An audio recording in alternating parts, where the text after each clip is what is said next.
listening to Enough is Enough with Mustafa Majid. That's right, y'all. Here on WPEB Radio, every Tuesday, 5 to 7 p.m. 88.1 on your FM dial. WPEB Radio. We believe if you can conceive it, you can achieve it. That's right, y'all. If you're not listening to Mustafa Majid, then your radio just isn't on.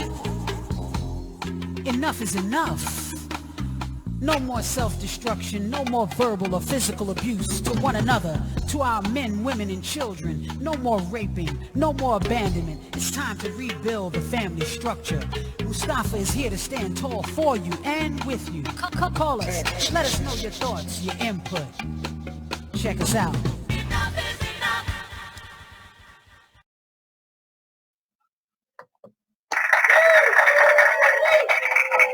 Yes, yes, yes.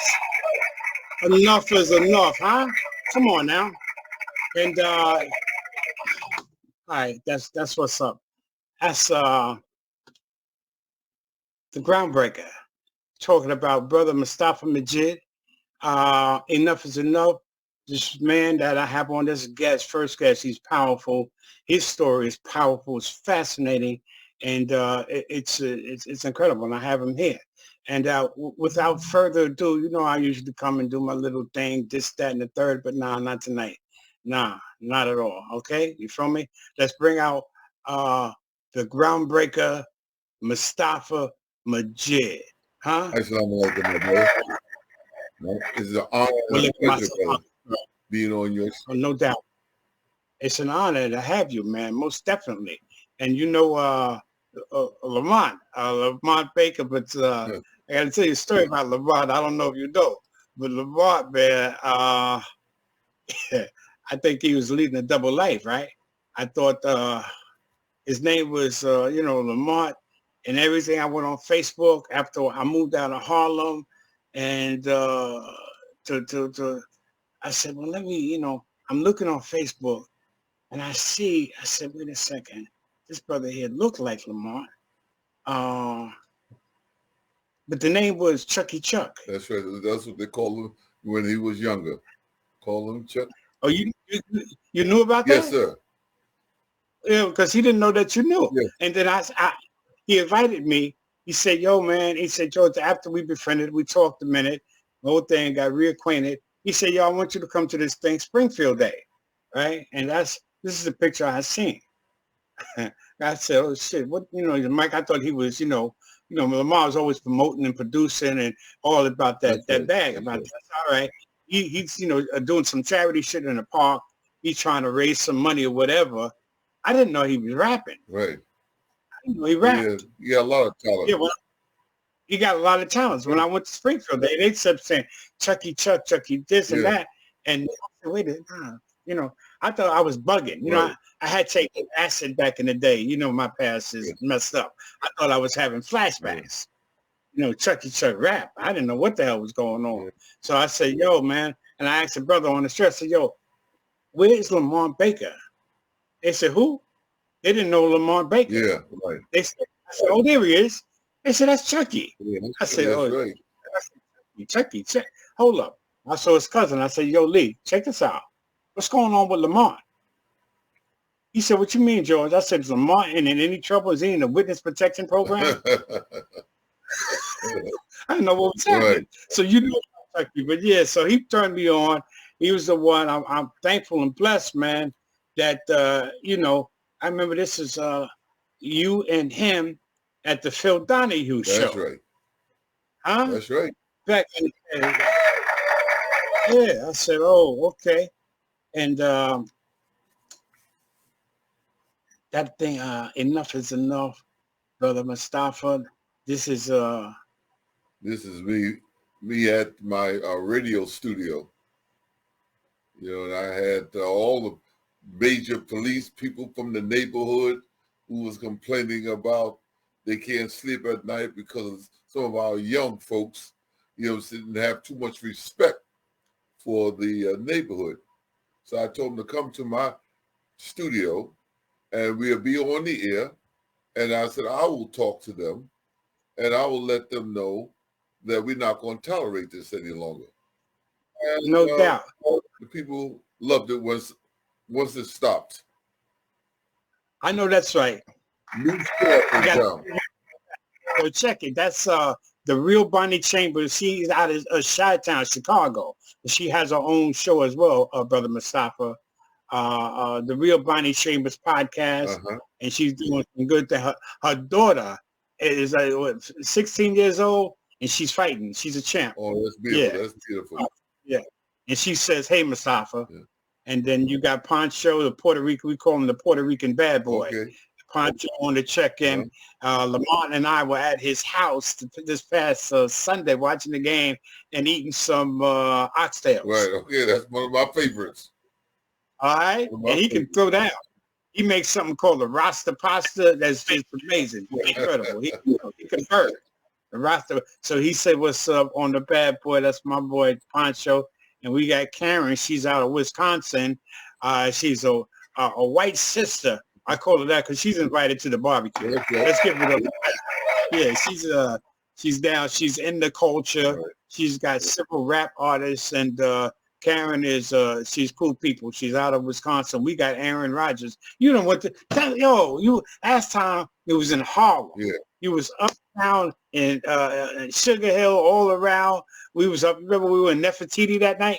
You know, with the Mark Baker had produced that show. But now you in Philly. Tell me about that. Well, Philadelphia is a very fascinating city. This is where the Constitution and independence started. You know what I'm saying? So when I seen how Blacks and Latino was being treated in Philadelphia when I moved here, I was really upset and a little disturbed. So I went to the mayor and told him about what was going on. And it went on deaf ears, trying to get more people, you know what I'm saying, in the motion picture and television industry. So, brother, as you know, I don't talk too much. No, you don't. So I had to go out and just start shutting down motion pictures and television and construction sites to let them know. Because at first I came there with Don King, and I asked the mayor, was Mayor Nutter, I said, can you just do me one favor and remember the name Mustafa Majid? I said, can you remember that? He said, oh, certainly. And I wrote it down for him. I said, Mustafa Majid, because see, I wanted him to remember my name, because when I started shutting down things in Philadelphia and raising pure hell, I wanted him to remember my name. Nobody else but my name. Brother, you know what I'm saying? That's when they came out. They said, yeah, Mustafa, the mayor like to speak to you. I said, by all means, I have no problem with that. So I went and told him what and I sent him letters, and he never sent me a letter back. I said, oh, so he just going to ignore my letter, probably put it in the garbage can. I said, okay, brother. After I got through with Philadelphia, I went throughout Philadelphia, west, north, east, and south. He knew what I was all about.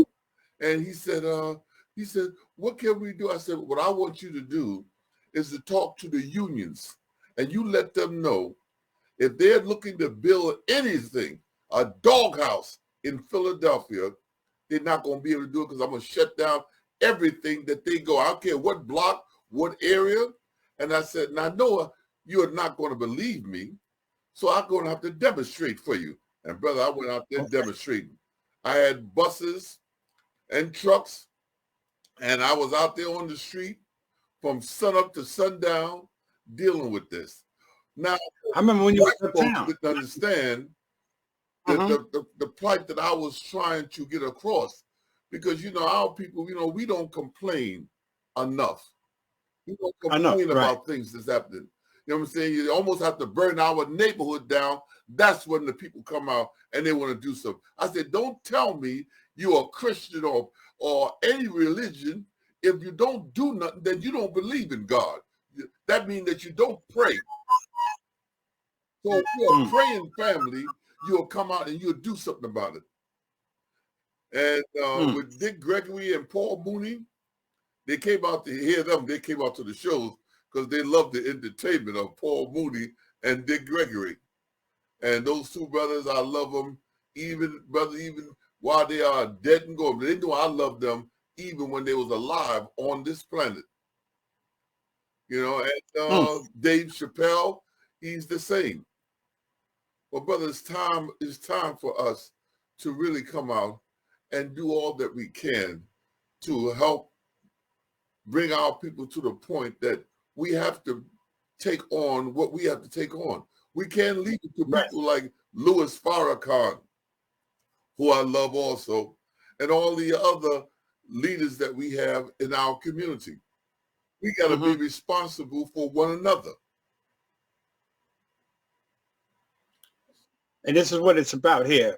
I was running this as you were speaking about the groundbreaker, your life story, as you were breaking down how you shut down the construction sites that didn't have Black and Latino workers, men of color, women of color, and then movie sets. I remember in New York, when you were in New York, uptown, and then midtown, downtown, I think Koch, the mayor, he threw you money, man, just to try to stop you from like Mustafa. Yeah, $1 million for my program, training them and then placing them on jobs. You know? I remember that.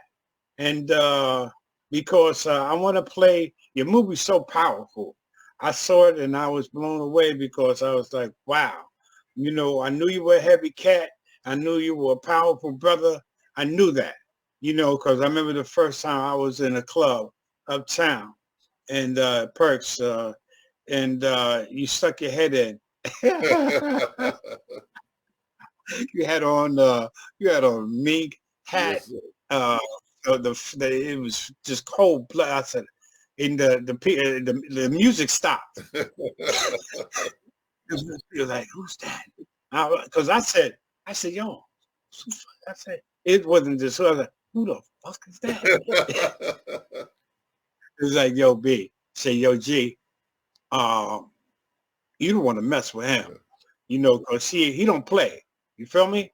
He's about his business, about it, that bag, that whole thing, but he take care of business. He's shutting, I say, shutting construction sites down. What are you talking about? He shut them down. Right. He shut down the movie set. Right. Something about Kojak, Morgan Fairchild, Woody Allen. Shut them all down, brother. Every one. I said, nah. I said, Kojak. I said, because there was something on a somebody was saying something. Because first of all, I wanted to also say our condolences to brother Harry Belafonte. Oh yes, my brother. I love it. I know there was an association with you and Harry as well, Mr. Belafonte. Yes. Elaborate on that. Well, you know, when I met Harry Belafonte, he was doing a lecture with the Hudlin brothers. They're the one who did Boomerang with Eddie Murphy. Boomerang. Yeah, you say House Party 1, House Party 2. You say, and I was there to listen to him. And when he got through with his lecture, he asked me, he said, Mustafa, what is your occupation? What do you do for a living? I said, I choke the hell out of racist white boys. You know what I'm saying? And he said, can I lend you one of my whips? I said, no question. I'll take one of your whips. You know what I'm saying? And me and him got along very well, brother. He's a courageous brother, and God bless him for everything that he had done in this life. Yo, God bless you as well, man, because the work that you're doing, the plight, and you've been doing it. You're not new to this game. I'm true to this game. I'm true to this. I'm not new to That's it. Real. Nah. And I want to show clips. We're going to show the whole, but in clips, right, because it's like it's much needed. We got 556 people in here now, and let them see what's going on here. This is the first segment.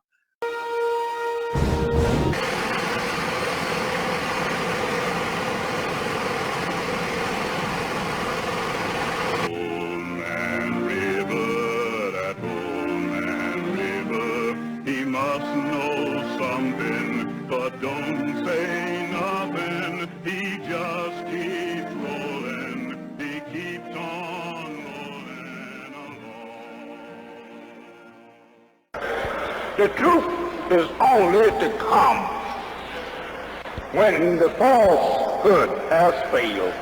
Yes, sir. As long as falsehood can rule, it remains. Like night. As long as the night can rule, you won't see no day. We will be able to work together, to pray together, to struggle together, to go to jail together, to stand up for freedom together, knowing that we will be free one day.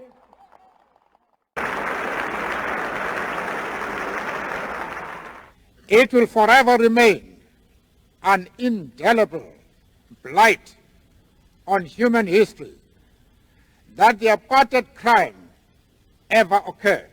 It will forever remain an accusation and a challenge to all men and women of conscience that it took as long as it has before all of us stood up to say enough is enough.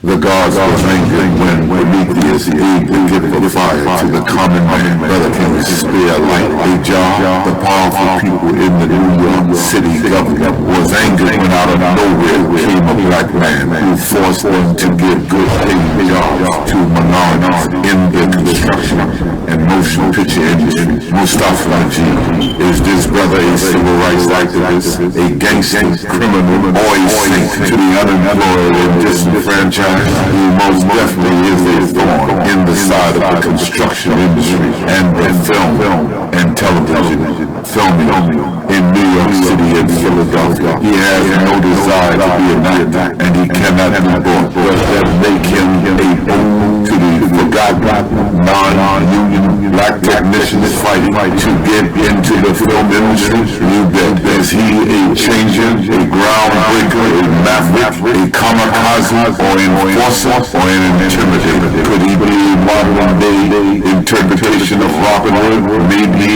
is a sinner. On the other hand, if you are standing on the minority side of the street, he is a Shaka Zulu warrior and a saint that gathers of strong, unafraid black men around him when he meets racism face to face.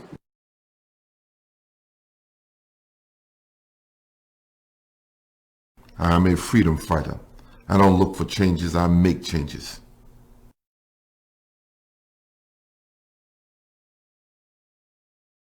In every episode, I'll be going after the corporate criminals, the big guys, the one who take advantage of the blacks and Latino. I'll be coming after you relentlessly. I know who you are, and I'll be visiting you very soon.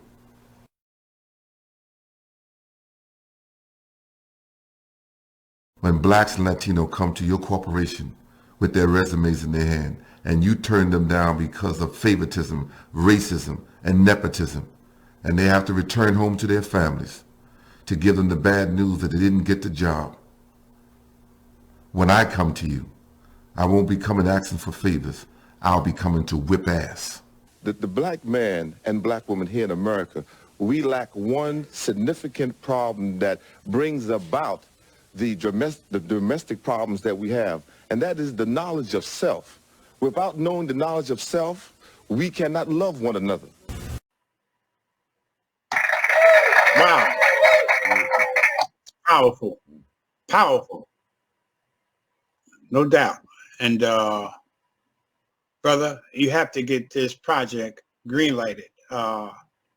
Now you did the movie. This is the movie, the Groundbreaker. Right. This the movie that's going to be coming.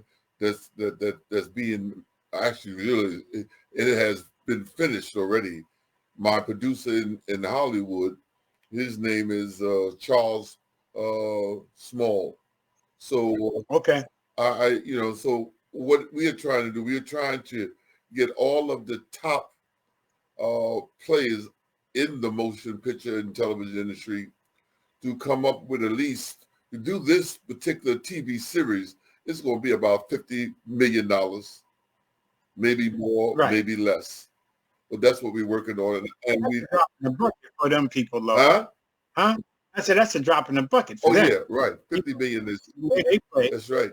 I mean, I done dealt with Kojak. I done dealt with all of the top people, and Hollywood know of me, you know what I'm saying? Right. Through just coming to America, or actually coming to New York City and facing me face to face on all of the past movies that has came to New York.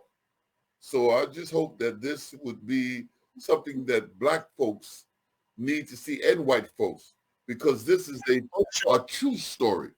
This is not make-believe. No doubt. This is not make-believe. No, this is true. This is real. Yeah, this is real. Listen, Can't get no real than this.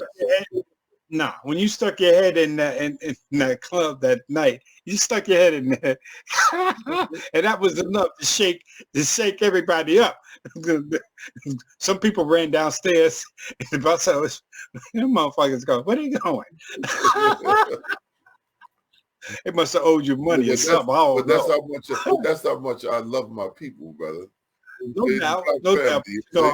And I don't like to see us hurt one another. Right. Kill one another. I want to show this next clip, and that lays the foundation for the groundbreaker, your life story. And this next one here, this is self-explanatory. At this moment to us in the communications industry than this activity, what we're trying to do here. Unfortunately or fortunately for us, we are in North Carolina on another engagement, but this is where it's at. This is the most important thing taking place in the communications industry right now. This struggle to bring equity, to bring justice, to give jobs at all levels in the communications industry. That's what this is all about. This communications industry skills center. The title almost sounds like a lecture or a course, but it's flesh and it's blood, and it's concerned with the most important struggle confronting the country, particularly in the Black communities today. We're talking about jobs, really. And we're talking about jobs in every aspect of this industry. Now, we know that now we can look on the television and in motion pictures, and we see a lot of Black faces, a lot of Black names, and we feel good about that. It's good to know that our people are represented at the top levels of the entertainment industry, that we are down front and that we are on camera making our statements and telling the world who we are in the best possible way. But that's only really one part of the struggle. What about what happens behind the camera? What about the crews who shoot the film, the sound people, the people who build sets, costume designers? What about all those categories in the entertainment industry, which is still predominantly lily white? Now, until we do something about that, we really can't say that Black people have arrived on the American scene. Martin Luther King, for example, continually warned us about tokenism because he knew that America was ready to integrate a few of us at the top, those who were star quality, the celebrities, the bright ones, the shining ones. America would be glad to open a little and let some of us get through and get even as far as the top, but only on an individual basis. That's good, but it's not enough. We got to do something about those who are not star quality, those who don't even give a damn about being in front of the camera or on center stage, those who are concerned with power, those who are concerned with craft, those who want to give a good day's work for a good day's pay. In other words, there's a season when Black folks are in, and then when everybody gets tired, there's a season when Black folks are out again. Now, the fact that some of us are in at this current moment and in at the top level does not guarantee that when America decides that it's time to go home, that she won't push us out of the door again. We have got to install in the industry people at all levels of competence and of power, people who have skills with the jobs, who can lift the cables and sew the buttons, and fetch the water.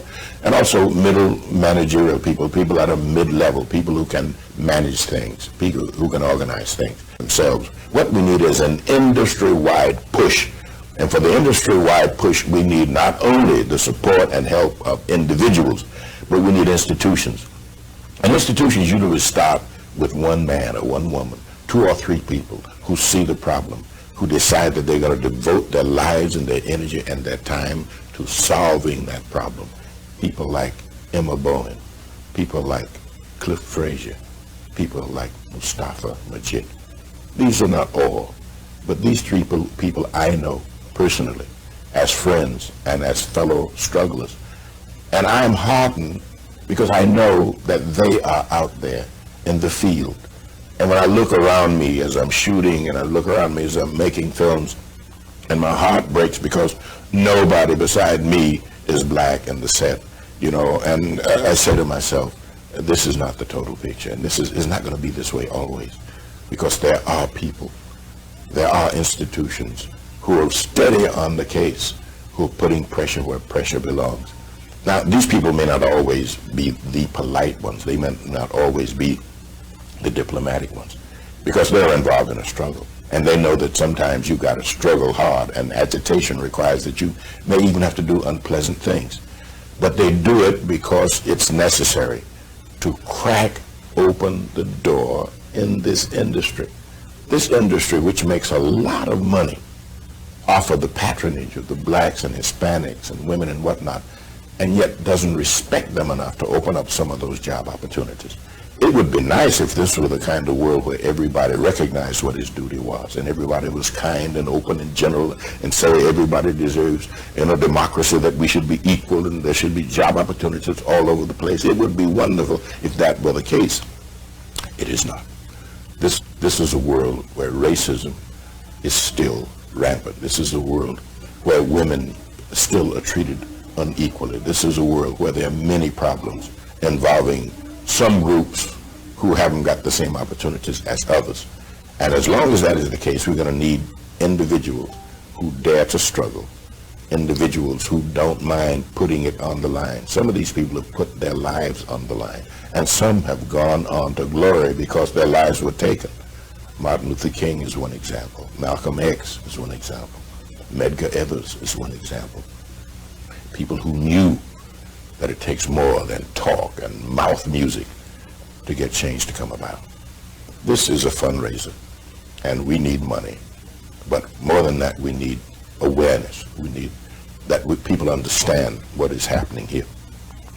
Mustafa Majid, who is a young old friend of mine, a young man, and I admire him greatly, because Mustafa understands what is happening and what is not happening. And Mustafa also understands how to change things. He is at the point of conflict, the point of decision. He is one of those people who can force the industry to respond. But Mustafa can't do it alone, nor should Mustafa do it alone. We who have gotten any place in the industry have got to get behind Mustafa. We got to say, Mustafa, while we're out there in the front, man, we need somebody in the back taking care of business. And it's good to know that you're out there, brother. And you can always count on us, because what you're doing is for us as well as it is for you. And the new stars of today, the Oprah Winfreys and Eddie Murphys and Arsenio Halls and the others who are coming along, who've made their name and made their mark, it doesn't hurt that even they remember that the way for them was prepared by somebody who struggled, who hustled, who pushed, who screamed, and who kicked. Now, I see these young people, and I'm happy, and I see that they're doing a lot of things. They're making changes. These people like Oprah, who will buy the works of Zora Neale Hurston and see that they get on the camera, or Eddie Murphy, who will buy the works of August Wilson and see that they get on camera. These are good steps. Powerful. Yeah. Powerful. Yes, it is. Thank you, brother. Yes. God bless And I mean, you look very regal, like where you sit now. I mean, and that set up in the back, the whole nine, yo. No doubt. I remember first time I came to your crib in when you were in Fort Lee, New Yes, Jersey. sir. He looked up Gloria. Gaynor. Gloria Gaynor. Yeah, I Will Survive. And that spot was like, whoa, it was mind-blowing. I stepped in there and then I was transcended. I was like, I was in another, someplace else. I was like, whoa, each room had a theme. Yeah. And it was just, one was just more elaborate and more fascinating than the other. You know what? Besides, we're here. Yeah. Let's get with the groundbreaker. Yeah. I'm on the groundbreaker. This is incredible. Brother, I Oh. lived in the ghetto from childhood, so I didn't know nothing else. But I mean, now I just feel that now I'm ghetto fabulous. Ghetto, no, for you beyond ghetto fab. That's a fact. I know people that are ghetto fab. I might be ghetto fab. But yo, that spot was incredible, boy. What I'm looking at now is elegance, royalty, the whole nine, man. And that's you. That's who you about. There's no Praise doubt. be to And Allah. this I give all praise, alhamdulillah. But the thing is, when Ozzie Davis is singing your praises, and what the fight that you're fighting, Yes, sir. and he's championing, and this is who's behind you. This is the people that are standing to the side of Yes, you. sir. Now this is if this project is going to get green lighted, and you want a TV series, you got the movie. Yes, I got the movie. You got the movie, True right? story. You had your producer. Everything is in place. And do I want to play the next clip, or do you want to elaborate? Well, brother, you're saying, like I say, we're going to need about 50 million because Right. there's so many people that I have met along the way. So this story is bigger than me and all the people that I had with me during the time, bigger Right. than them. So this is a blessing from Almighty God Allah. You know what I'm saying? And I just want to Alhamdulillah, no touch doubt. everybody. I'm telling you, this TV series, you ain't never seen it before. It's gonna blow your wig off your head if you got a wig. That's how powerful it is, brother. That's not. Listen. Let's just keep it rolling. Let's keep going on that note.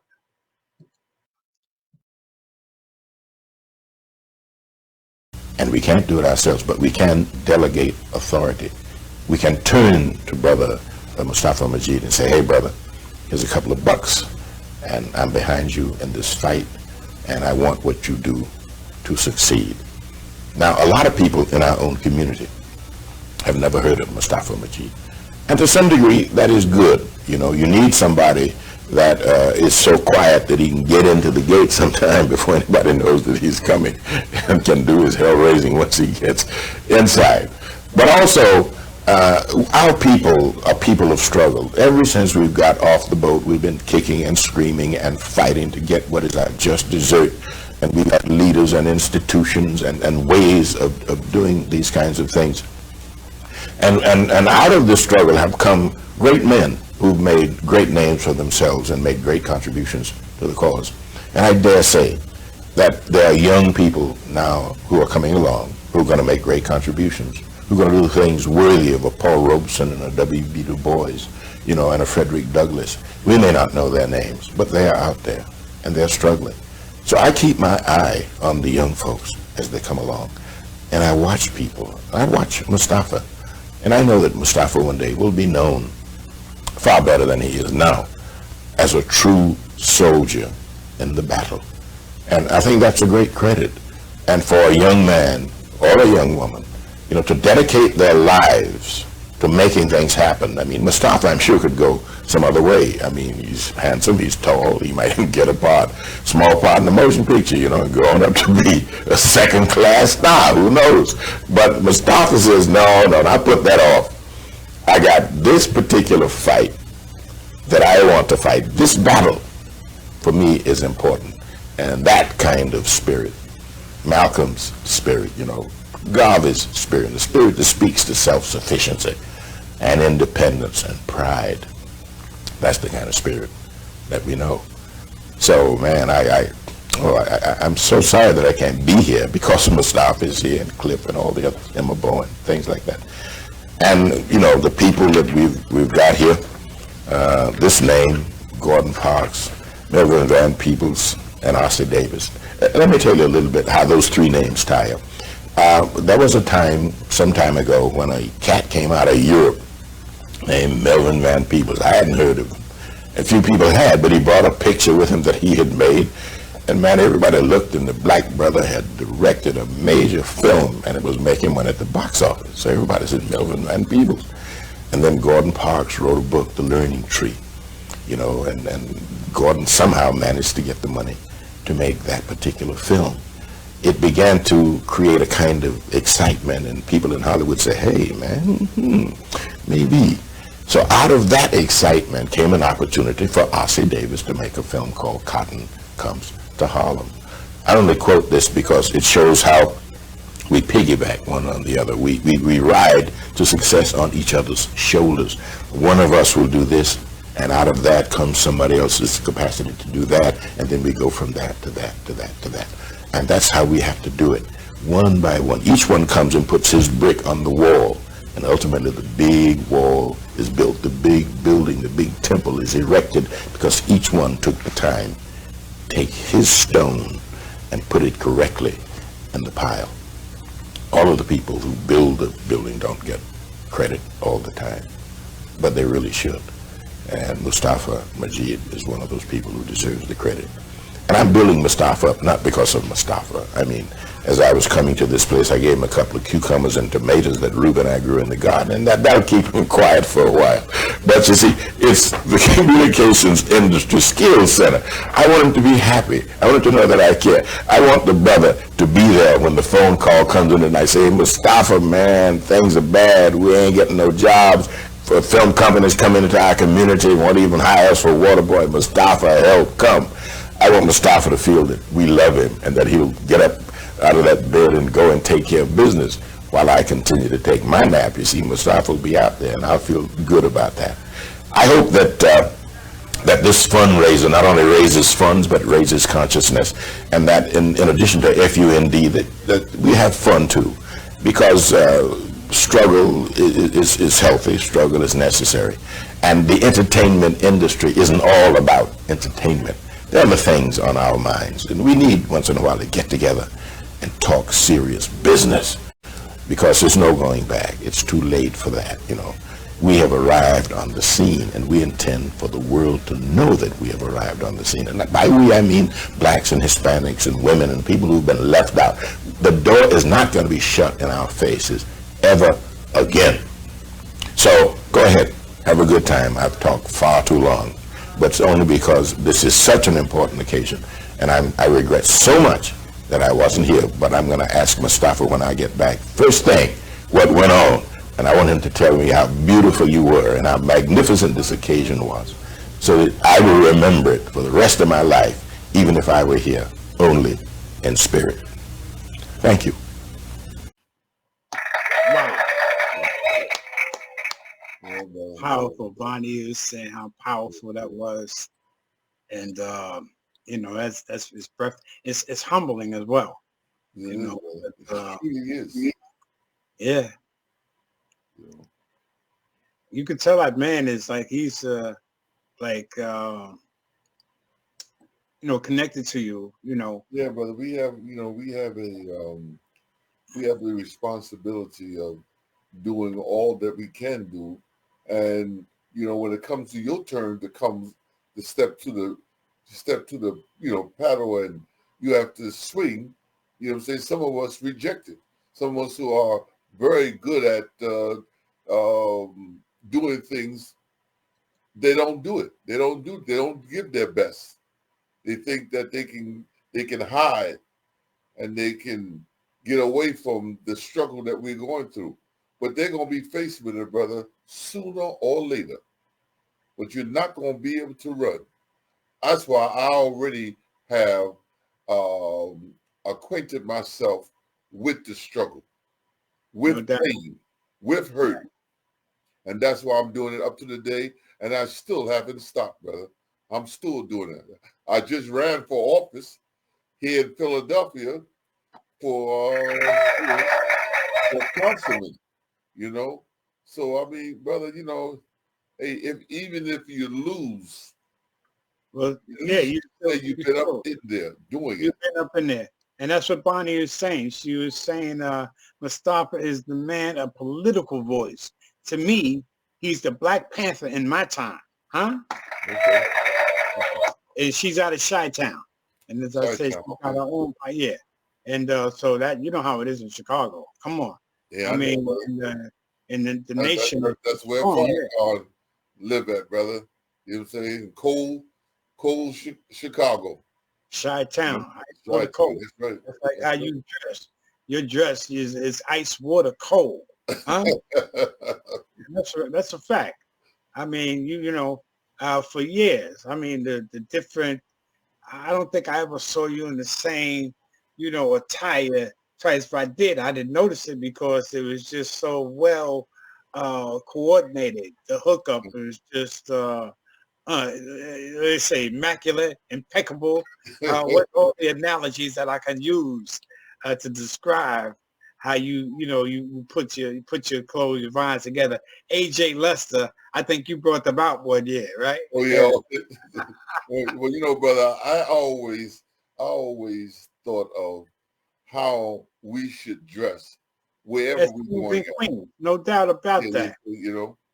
As I said, your whole background, the whole thing was regal on that order. Like I said, I remember from Uptown, you were always, you know, when I went to your crib, as I said, it was just mind blowing. You know what I mean? And you know, that's just you here on one of your many chariots. Yes. So that's a fact. You know, and just over here representing to the fullest. That scarf alone, that scarf's got to be G money. Yeah. Yes. You know, ice water cold. Yeah. I say that, man. I repeat that. I said it before, and I'll say it again. You know, here you are. Poor Mooney looks shook. He's all right. You know, that's what's up. Yeah, my brother. No doubt. I'm in Dick Gregory. But, hey, everybody got their turn. Then after that, yeah, you got to go. So yeah, well, just going home. We are live.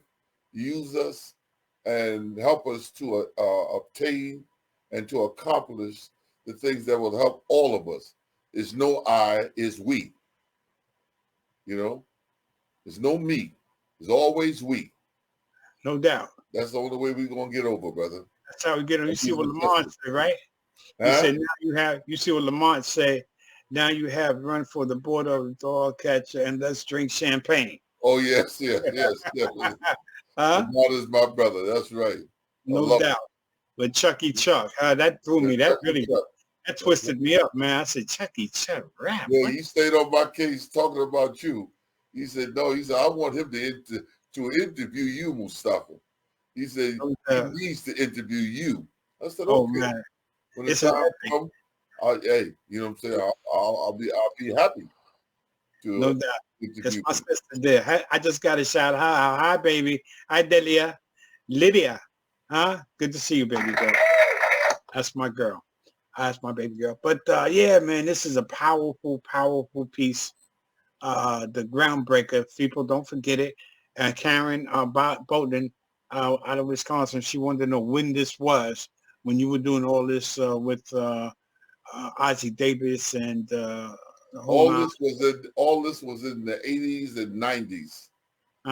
Now what we're doing right now, we are sending the script out and we are notifying all of the top movie makers to view this and to come up with some money. That's the main thing. Yeah, the movie is going to be outrageous, brother. It's going to be explosive. But are you trying to make a TV series out of this as well to break it down? I mean, this is going to be a TV series. Then if they want to do it in the motion picture, I mean, that's fine. You know what I'm saying? Because it's going to be, you know, all the people that has played a part in these different scenes is going to have someone else play their parts if they're not living. You know what I'm saying? So I think this is going to be explosive, brother. I mean, because there's a lot of scenes that you didn't see and you didn't show But when that I want to show this one now. I said I want to show this next clip to piggyback the champion off of. We left it with Ozzy singing your praises and telling the fight that you're fighting and that he's got your back. That's what he's saying. Right. And this one here. Let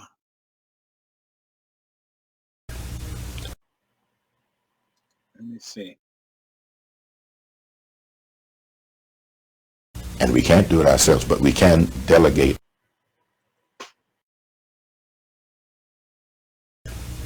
Thank you.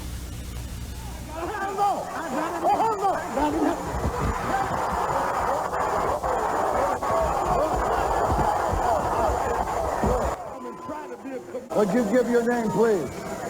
First of all, my name is Mustafa Majid.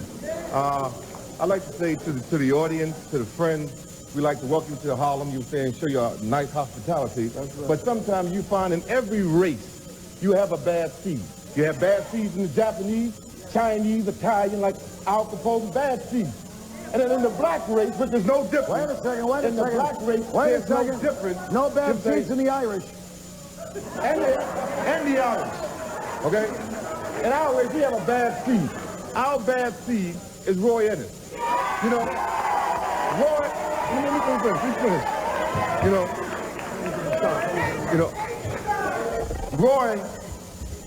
Roy, I've been on the radio with you and a couple other places, and I see, Roy, that either you've been raped from your brain and somebody else must be put another brain in you, brother, because why would you disrespect Harlem? Why would you disrespect yourself? Why would you disrespect the black woman in Apollo Theater? You know what I'm saying? Knowing that the Apollo Theater is owned and run by blacks. Why would you do that? Why would you push your brother over? Why would you commit a vow and degradation on it? Why would you do that, brother? Why would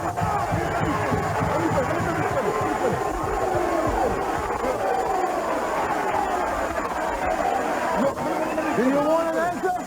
Roy? Do you want an answer? Roy? Do you want an answer? No. Do you want an answer? They don't ask if you don't want an answer. One more question I want to ask you, Roy. Right. You know for yourself. You got your peers here right now watching you. Roy, you know that you are finished in Harlem. You are finished as being a leader. You are finished as far as even the white race. You're finished. There's nobody would ever trust you again. First of all, you're too emotional. You're too hard-headed. You're too stubborn. You're rebellious. And you're a fool, brother. I'm telling you, you're a fool, brother. Are you ready now? Yeah. Mustafa, let me tell you. Mustafa, please let him answer. Let me tell you. The reason why that happened,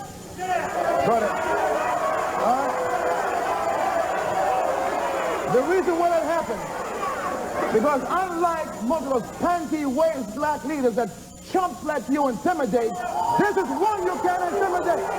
All right? Let me tell you. Listen, what you claim that I'm finished. Roy. You claim I'm finished.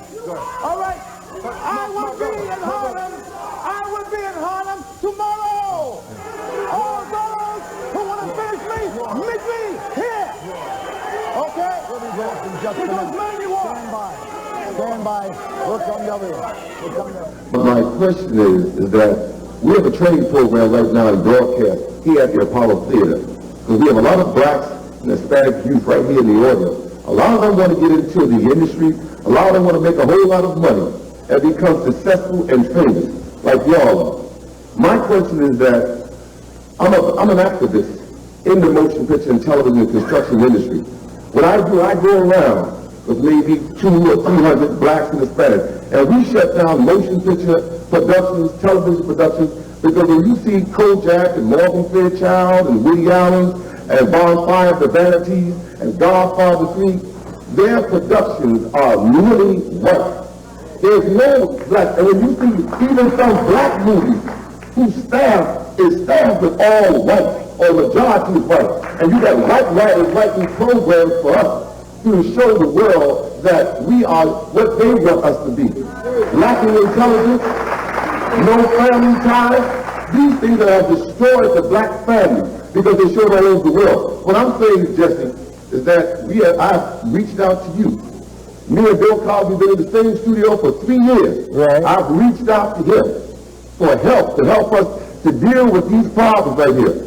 I would like for Bill, because I love this brother. I think he's doing a lot of things. I would like for him to tell us, as black folks, since this industry is totally racist, how can he help us to get these black youth into the industry one way or another? Bill, first of all, Bill, I did not attack you, Bill. I did not attack you. The first thing I said, brother, is I love you. I did not attack you. Now, if you want to take that personally, that's one thing. When you came into Kaufman and Story Studios, Bill, you had 4 cameramen. All of them was white, Bill. And I came to you like a brother, and I spoke to you. Okay? Now, Bill, you worked. Now, you marched with Martin Luther King Jr., okay? You marched with him. And everything that he did, along with Jesse, made a change in society. Am I right? Wait a second. I want to talk to Mustafa, all right? Mustafa, let me ask you a question. Here in New York, the Jewish mayor, Ed Koch, has said any Jew who votes for Jackson is crazy. Was that an anti-black comment? Oh, certainly it was. First of all, Mayor Koch, as far as his having a stroke, I took that particular statement that he made is that he had a real problem. That stroke disturbed something up in his head. Because being a political politician, he would have not made a statement like that. I mean, Ward, who was the commissioner of the police department, had to come out and say, you know, you can say a lot of things, but you don't say nothing like that. I mean, that's wrong. You don't say. And I think that the Jewish community don't need anybody, you know what I'm saying, representing or speaking for them.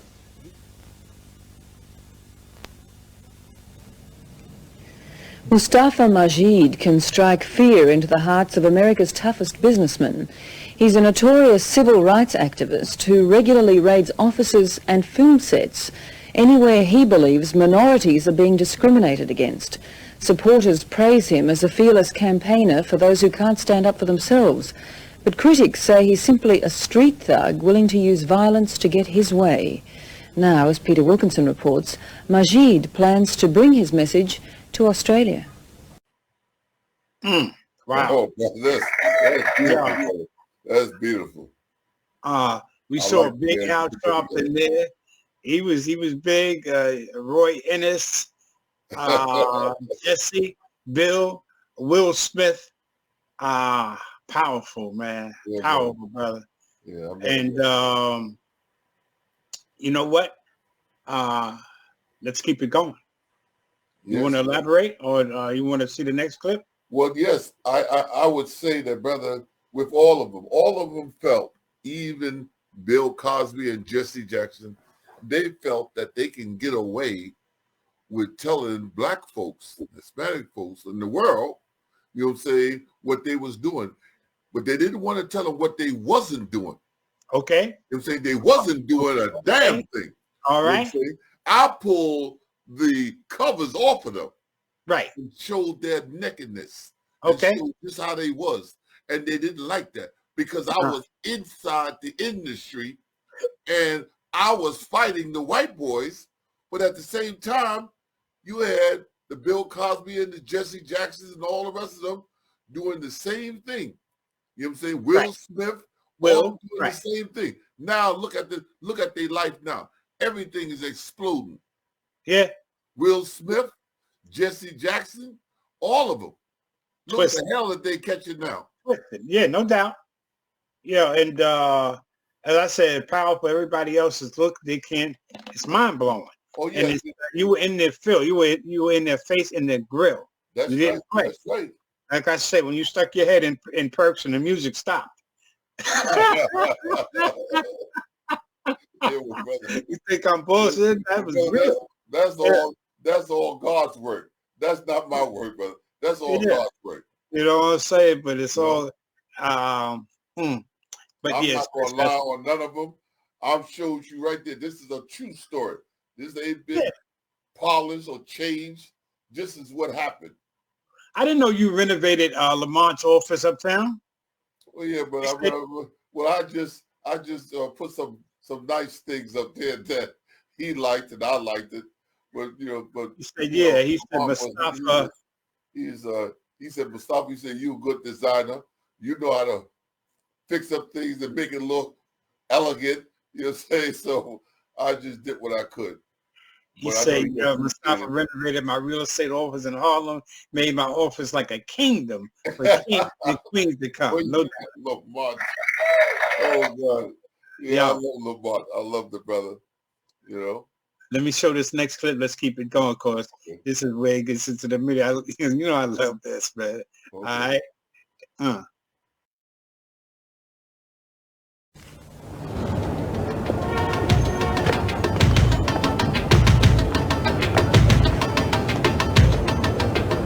This is a commercial y'all doing? If you're white and you're filming or photographing something in New York these days, who's the producer? There's one man you pray you're not going to meet. Yeah, okay, fine. Who's in charge? Right here. You in charge? You got an all-white crew here. I don't see no blacks or Hispanics. So that means the show is over. His name is Mustafa Majid. I don't care if you're from Russia. And he's making life hell for anyone who doesn't toe his line. Like I said before, y'all are not shooting no more here. They used to say, when they heard my name Mustafa Majid, they used to say, who is he? Now they say, where is he? There's no negotiation. So we shut them down. Why don't they call the New York police? You got to keep in mind that racism and job discrimination is a city, state, and federal offense. How you going to get around that? If you rape a woman and I come in and I fight with you and you pull a knife on me and accidentally you get killed, I will not go to jail. Well, racism is just like being a rapist. Can these people harass us though? Harass us? We enforcing the law. You shouldn't be here on the steps. You heard what the officer said. Those large black men you see in the background are little more than thugs. They're there to make sure that reluctant white folk do exactly what Mustafa commands. That was nice. They're gone now. I want to put at least 10 to 20 men. I want to put to work on your production. Mustafa Majid has gate-crashed more movie sets than any New York film director cares to remember. Ghostbusters, Batman, Godfather 3, Bonfire of the Vanity. In fact, just about anyone who dares to film in the Big Apple without hiring some of Mustafa's brothers. Right now. Extortion? Yes. But Mustafa always gets his way. When they see busloads of blacks and Hispanics show up, choking the hell out of them, stopping them from making their movie, then they realize that we're not playing. Requesting to speak to the director of the mayor's film office. Mustafa has his own way of finding out where the movies are shooting on location. He just rings the mayor's office. Trying to sound a little white. Sound white? What do you mean? White. So when I get on the phone, I'll say, hello, this is Johnny. Yes, can you help me? So they won't think I'm a black man. You got to change your voice. That's how you trick them. Director Sidney Lumet was in town filming the movie Q&A with Nick Nolte. We're not going to kill each other. You've got a serious and important fight on your hands. And when poor old Sidney Lumet himself turns up to try and smooth things over, forget it. If I can't work, you don't work. If I don't eat, you don't eat. And that's clear, simple, a baby understand that. Needless to say, Mr. Lumet soon came around to Mustafa's way of thinking. I said, they're making millions of dollars. I said, I'm not going to tolerate that no more. Officially, Mustafa is employed by the city of New York to help blacks get jobs in the film industry. Either the city's going to have to put a strong hand, down, make some demands, and make some real concrete changes, or this is going to be a hot summer. This white one? No, this blue one right here. This blue and white right here. Needless to say, the site supervisors aren't about to argue. Don King is a millionaire off of fights. Mostly he represents black fighters. We don't only just jump on white folks, we jump on black folks too. Who is the manager here? I manage media and public relations. How can I help? Who's over you? But I want you to get him on the phone, because I just don't want to talk to you, okay? Mr. King, I don't know where Mr. King is. I don't give a damn. Call somebody else. You know what I'm saying? That's what you got to do. Call somebody else. I want to talk to somebody besides you. See, you got a lot of white folks working for him. I got plenty to say. So you ain't got a jacket. What you got to do is keep your mouth closed before you get up, okay? What's the matter with the color of my skin? Hey, I mean, fuck that. You say we talking about black talk now. You know what I'm saying? You shouldn't have fired Yusuf Shah, period. Now, if all of this seems like one of those things that could only happen in New York, think again. You know, I know one thing. You better watch it before you get yourself hurt. what is this, okay? man? Mustafa Majid is talking about coming to Australia. I would organize the Aborigines, because I hear that Australia is very racist. Demonstrations is good, but I don't demonstrate on the outside of a building. Whatever the problem is, I confront it directly. I come right into your office. And if your secretary says to me, or do you have an appointment, Mr. Majid? I just walk past her and everybody else. Yeah, this is his office here.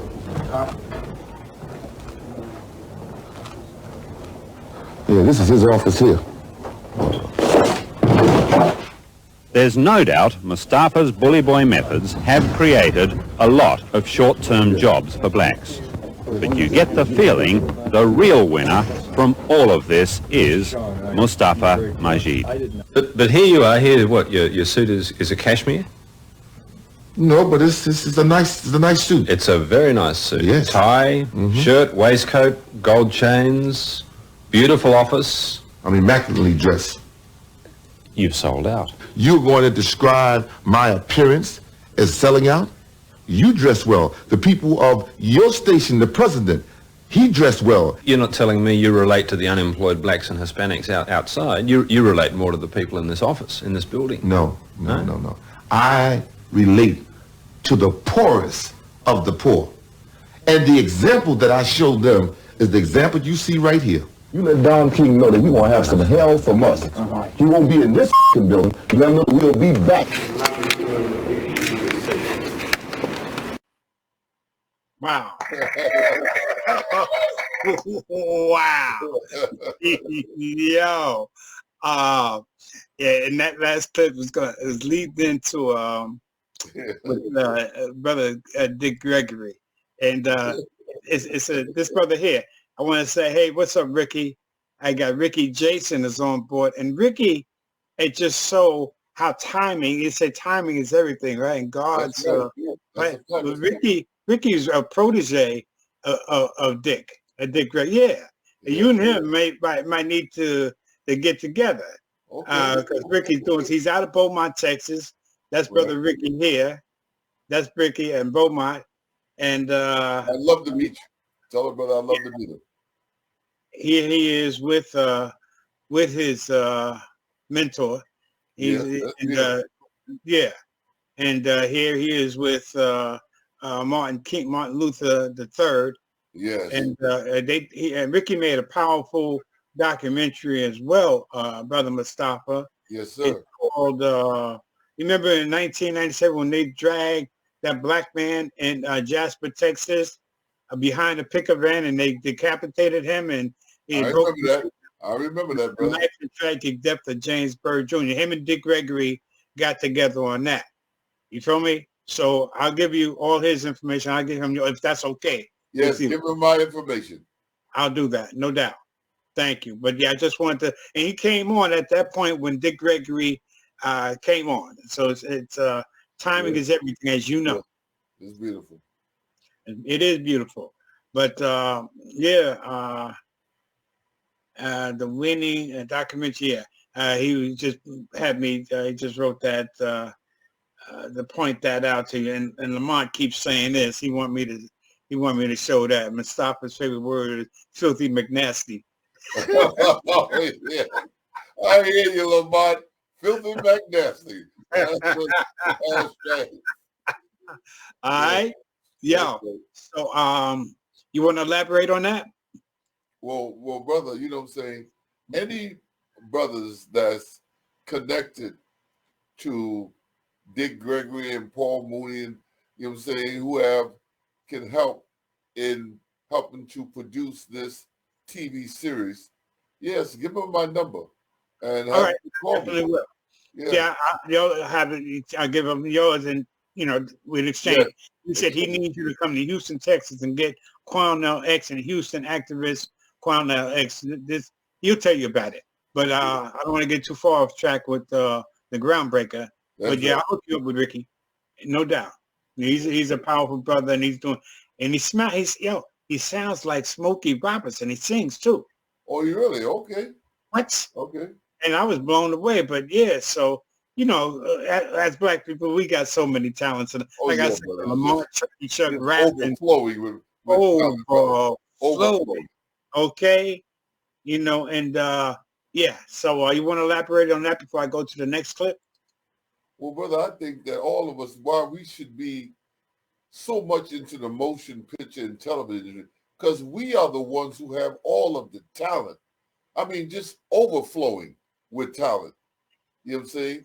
I mean, when you see brothers like Michael Jackson and all of them pass on, we got other brothers that will replace them and sing and dance and do everything that we thought the other brother who just passed was doing.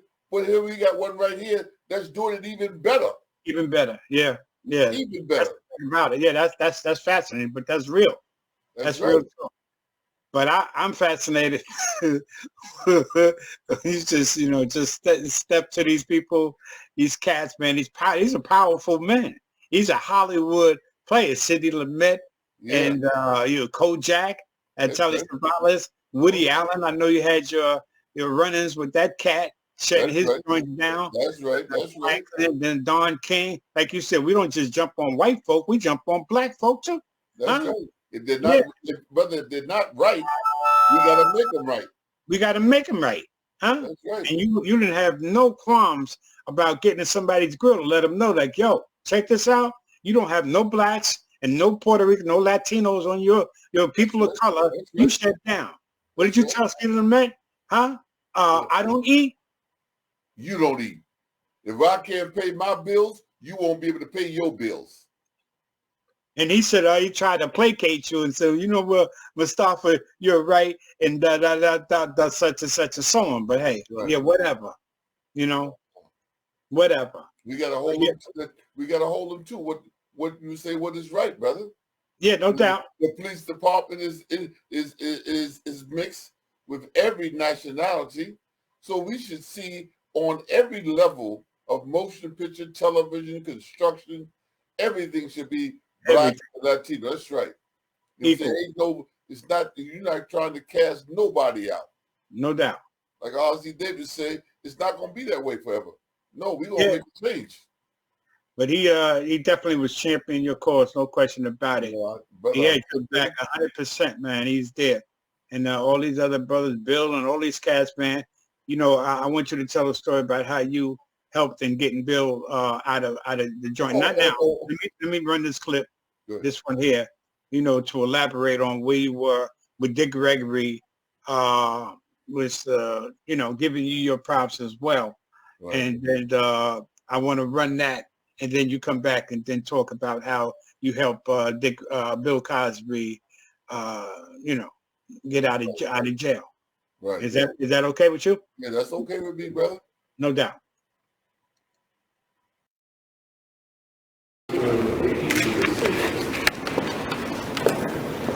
Let me say thanks for there's nothing like being honored by your peers. Triggered by that. You can't trick your peers.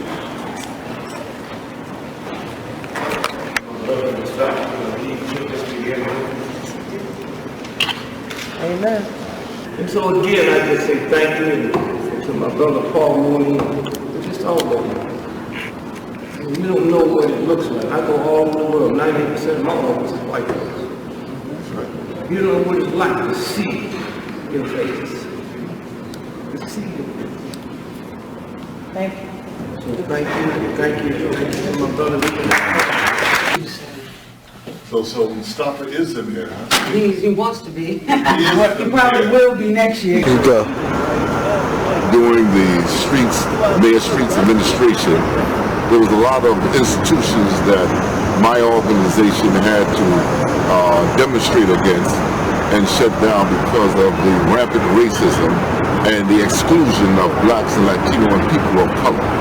You see on the right-hand side of me, the great and the only Sylvester Johnson, who was like an angel, when I first arrived in Philadelphia, and was concerned about the employment of my people getting a fair share, which they didn't. First it was SEPTA. We had demonstrated against SEPTA, L train. They had no blacks, no Latino.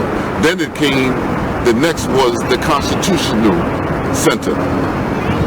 No blacks, no Latino on the side. Then the Liberty Bell. Then it was so many other institutions. And then after we came here to City Hall, which we in front of City Hall, once we met with the judge and I think it was Fox, what was the law firm? Wolf Block. Yeah, Wolf Block. Now they're out of business, but they had about 8 attorneys. And the judge told them that if you want to stop Mr. Majid from coming on your construction site, then hire more people of color. And he said, since I know that Mr. Majid have several politicians that's demonstrating along with him, he said you should be very careful. If they get arrested, you're going to have a problem. So he informed them that they should hire more people of color. Then we came down to the mayor's office, and the mayor's office, which I brought at least 3 letters to ask the mayor to listen to us and listen to our grief and our problems, but it went on deaf ear. So we went to the mayor's office and shut his office down, and the police and the media came there. And then when his nephew came out and said, well, the mayor, Streets would like to talk to you now, Mustafa. I said, tell the mayor I'm too busy demonstrating against him. I'm not in the mood. And then you got City Hall here where they was steam blasting and repairing City Hall inside and outside, and everybody that was outside, on scaffolds and inside painting the chambers was lily white. That's the problem. And these problems, if Martin Luther King was here, if Nelson Mandela was here, they would be right here on the side of me doing the same exact thing, because we are being violated and we don't even realize that this is a shame and this is an insult to black men that are strong, that will stand up and not tolerate this foolishness. And right now under another administration, it's the same thing.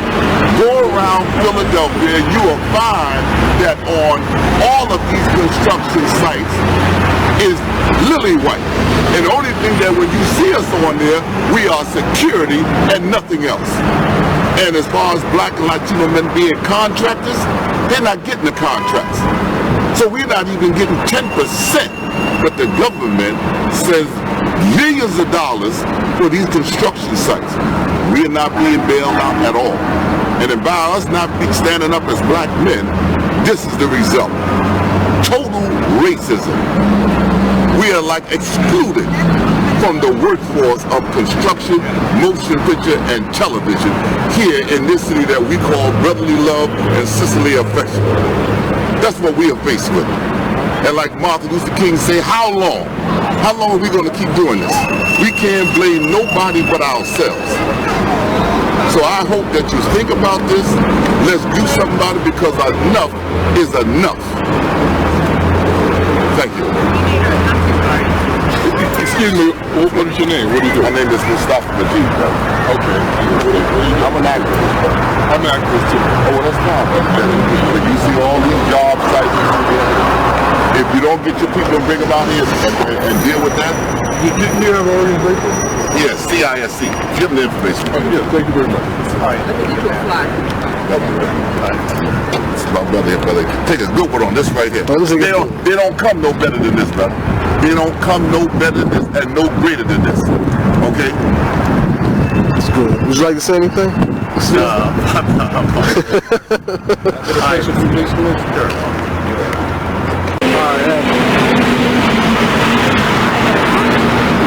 Right behind us is Independence Hall. We shut that down also. No blacks, no Latino working on this building. The Liberty Bell, which symbolizes freedom, justice, and equality for all, except for people of color. The governor had recharged him, as well as with the mayor, for having a building built to put the Liberty Bell in and forgot about us. No blacks, no Latino, and no women. What about that? What brought me here with a bus full of demonstrators to shut these two buildings down? It was an injustice done. And everybody looked like they was baffled.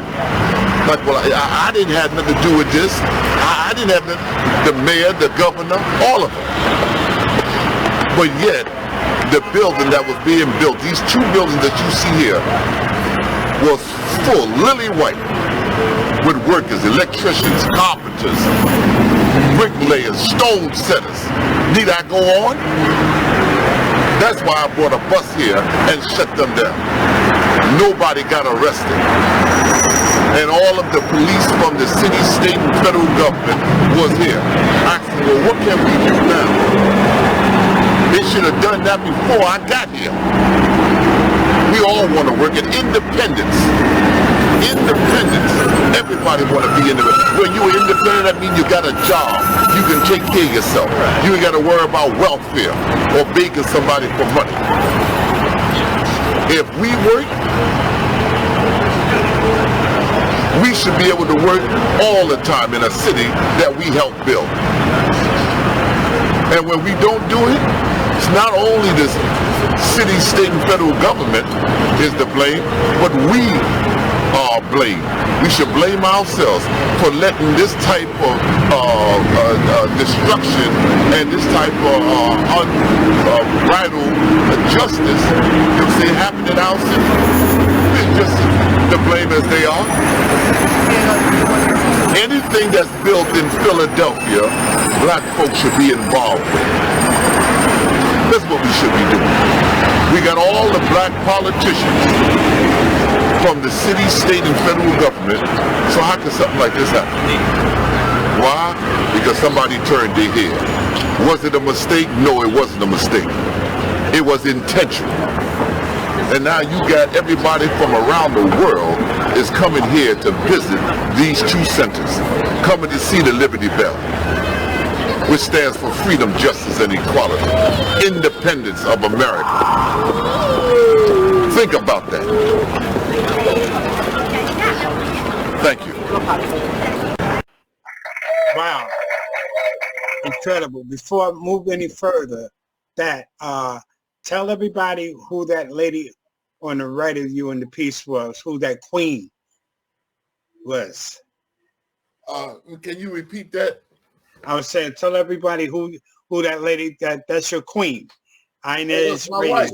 That's your wife. Right. And she put together this incredible, this powerful. Yes, she did the whole video. She hooked it up. That's did right. an incredible job. Yeah. Talk to you, sister. She's amazing. Yes. She's amazing. That's right. Yes. And I want to read a few of the comments that people were saying as well. And Ricky Jason pointed out that you need to come to Houston, Texas, and get Quano X, Houston activists on board. Also, some other fights that he's fighting on the front lines. He said that Dick Gregory told him all about you. Okay, so he knows who you are without knowing. And then Bonnie says we need you in Chicago as well, and no doubt, most definitely. And brother, I will come to any part of any city in every state, no doubt, and raise hell and raise money. You know what I'm saying? Because this is the time. We can't wait no longer. No longer. And Lamont, a.k.a. in the Witness Protection Program, Chucky Chuck, says that one time me, Doc Khalil, and Mustafa was hanging out tough. Oh, yeah, man. Oh, yeah. I would have Lamont to go with me to all of the states and to raise money and to raise consciousness in our people. Because until then, brother, ain't nothing happening.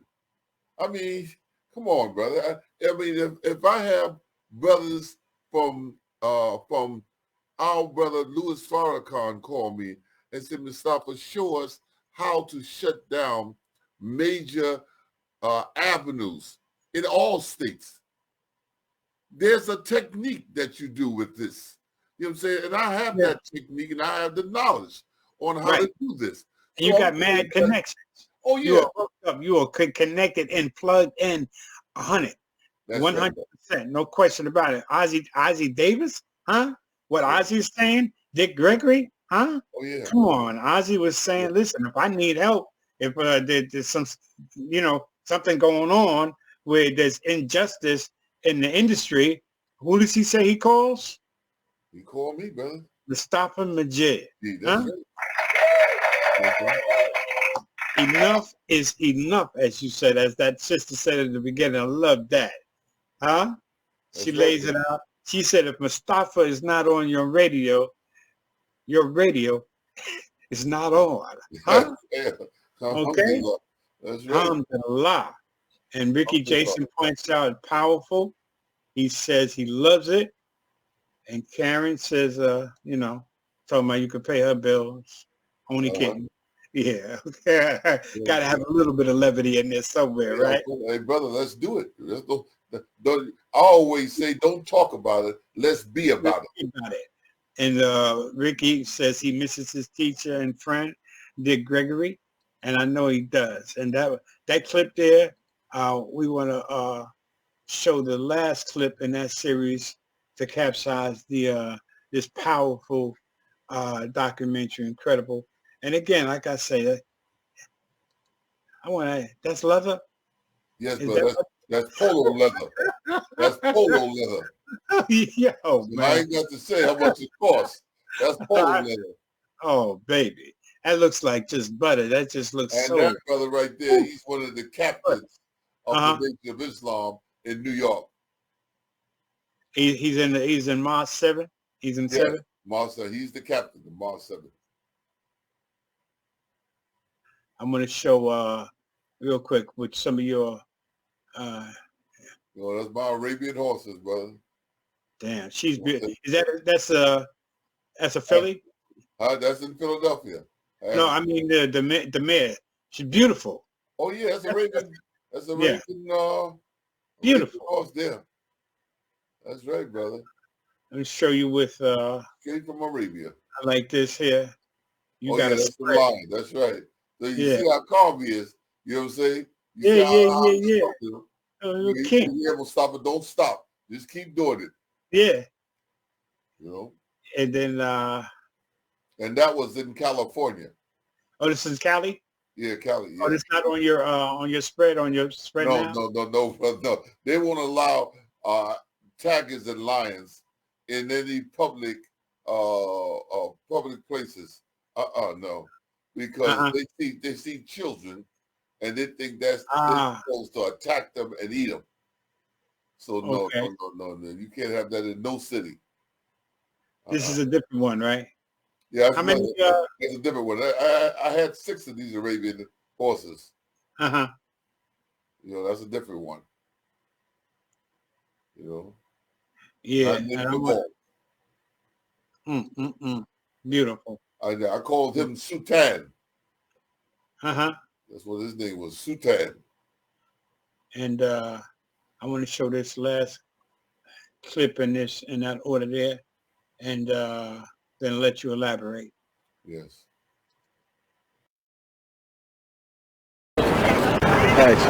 We're here at the Liberty Bell. Back in 2003, construction work that was going on to put this Liberty Bell inside this beautiful building had workers. The problem was there was no blacks or Latino workers or people of color working on this site right here. And when we came up, me and my demonstrators, we came up a bus full of blacks and Latino, we shut this same site down. And the problem that we see that here in Philadelphia, it's been like this for a long time. The Liberty Bell, which stands for freedom, justice, and equality, but yet none of us was there. No one wanted to take the blame for having such a thing like this happen. So we went in from the first floor, the second floor, the third floor. We shut every floor down. There was every police agencies that was here, from the mayor's office, from the governor's office. We even had the Rangers who wear the brown uniforms, and they had guns. And and the captain asked me, he said, you know, you're not supposed to be on government or state properties. I said, you got all these Rangers here, but I don't see no black or Latino Rangers or women. What happened to that? So this is what I call injustice. If the Liberty Bell is unjust, then you don't have to go to the mayor's office or the governor's office. You know what I'm saying? Because it's definitely against the laws of this land here. So I'm saying that right now, we are trying to make sure that this never happens again. Can you blame the mayor or governor? Because both of them is involved with this. The Liberty Bell should have been built from the ground up with every nationality involved that you see here right now that's going in here to see the Liberty Bell. Okay? The world know about the Liberty Bell. So if there's an injustice in the Liberty Bell, then there's an injustice in the city of Philadelphia, the mayor's office, the governor's office. And this is why we're here today. I hope you think about that, and we have to stand up as a people. When you see injustice, doesn't make a difference if it is small or big. You should stand up. And this is what we're asking y'all to do, is to stand up, you know, saying, to stop all this injustice that's going on all over our country, particularly here, which is the cradle of democracy, here in Philadelphia. We call this city the city of brotherly love and sisterly affection. Where is it? This was not a mistake that there was 100% whites working on this building here. They forgot about us. And as long as we stay asleep, they're going to continue to forget about us. So we got to do all that we can and have some courage. If you say you believe in God, then show it. Don't talk about it, be about it. Thank you, my beloved brothers and sisters. Things have changed, and the only way it's going to change is that us change this city. I done demonstrated that you can shut down City Hall, you can shut down the Constitution Center, you can shut down whatever is in this city. We represent this city.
Alhamdulillah.